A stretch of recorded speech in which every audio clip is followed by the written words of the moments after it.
loved Shakespeare, and she taught me a lot about it and a lot about the speech. So if you're to take a look at Brutus's speech, it wasn't poetic. If you're to read it in the text, it's just like a big long paragraph. Well, Mark Antony's was broken up into lines and stanzas, and the words have a flow. And Mark Antony does a bunch of lying in this, or half truths and flattery. He calls Brutus honorable. And the thing is that Brutus really is an honorable person. And at the end of the play, when Brutus is dead and Mark Antony is standing over his body, is like, this is an honorable man. So his whole thing was, in that part, he was telling the truth. But he told it in such a way that it wasn't really believable. It's like, yeah, Brutus said Caesar was ambitious. Is this ambition? But Brutus is honorable, so, this has to be ambition, even though it's clearly not.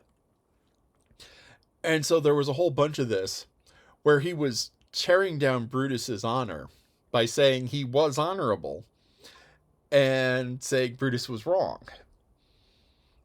So you have this whole set of contradictions in there. Now, there's a problem with using contradictions like this. It's good for sort of smart people and smart people. Really smart people see through it. Really smart people go, yeah, you got this, that, but you're leaving this other thing out. And it's not good for people who aren't smart. There are a lot of people who don't understand sarcasm, who can't follow the logic of Caesar was not ambitious. Brutus says he was ambitious, but Brutus is honorable. So they can't follow the logic to the conclusion of Brutus must not be honorable because he said Caesar was ambitious and Caesar wasn't ambitious. So there's a whole thing there that a lot of people aren't able to get. And you have to be careful. You're smart. You're a clever person. You have to be careful being too clever. But because, Shakespeare was writing for the clever people, the rulers, the nobility, the people, the craftsmen who could get together enough money to go see a play, because not everyone could afford to go to the theater now then. And I mean, going to a live performance now is expensive, so it was kind of expensive then. And Shakespeare's plays have a lot of smart stuff in them, but they also have a whole bunch of like stupid things. And during the time, there were songs and jesters, and all sorts of comedy that anyone can appreciate. Just general slapstick going on the stage. Plus violence, lots of violence, blood. I don't know if Shakespeare used stage blood or, well, actually, if he used blood, it was probably real blood, because stage blood is difficult to make, and real blood is cheap if you go to a slaughterhouse. And back then, I guess, I don't know. Maybe he did use, I don't. But his plays were kind of gory, and there was a lot of it.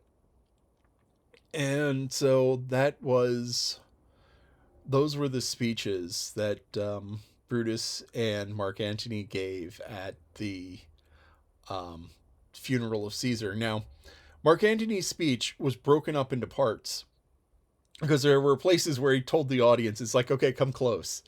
And the audience comes close. And he's like, no, back away. It's like, I have this will. And people are, you have these plebeians, they're like, read the will, read the will. He's like, no, I can't read the will. Caesar was such a great friend. I feel so bad. I can't read the will. You'll hate me. No, it'll be dishonorable. It'll dishonor these honorable men. No, I can't read the will. Read the will. The will? Oh, I'll read the will. He reads the will, and Caesar gave everything to the people. It's like, okay, Caesar had big stacks of cash because he was the conqueror of the era, one of the greatest generals who ever lived. And, so he conquered a whole bunch of Gaul. It's not just that he ran it, he conquered a whole bunch of it. And so the way things worked back then was you go into battle, and you kill some people, and you capture a whole bunch of others. And the people that you captured back then, you either sold as slaves or ransomed back. So it's like, okay, we have these 10 warriors. Do we sell them to Africa as slaves, or do you want to buy them? And so, the Gauls would go to pool their gold and buy back their warriors. And then, 6 months later, Caesar attacks again and repeats the whole process. So it's like, give me gold, or they go. And so there was slavery all over the world, and it's only recently started getting abolished. Well, recently, the past couple hundred years, it's started to get abolished, and there are actually some places where it's still around. But anyway, so Caesar took the captives, and he pillaged, and he did all of those things. And so Caesar had a lot of money, and he gave it away to the people because Caesar didn't have any kids. And because he had kids, he had no one to give it to. And he ended up giving it away, or giving away a lot of the money and a lot of the land. His nephew, Augustus, ended up taking over the bulk of the remainder of his properties. And Augustus later formed the Second Triumvirate with Mark Antony and I can't remember who. And then Augustus did the same thing that Caesar did. He got rid of Mark Antony, and Caesar wrote another play about that, Antony and Cleopatra. And he got rid of the other guy. And then Augustus crowned himself emperor. It's like, I have Augustus Caesar, I have the emperor of Rome. Everyone was like, yay! Because Augustus not only had his uncle's military prowess, but he was also good at people. Maybe he wasn't quite as good a general as Julius Caesar was, but he was reasonably competent. And that was all he needed.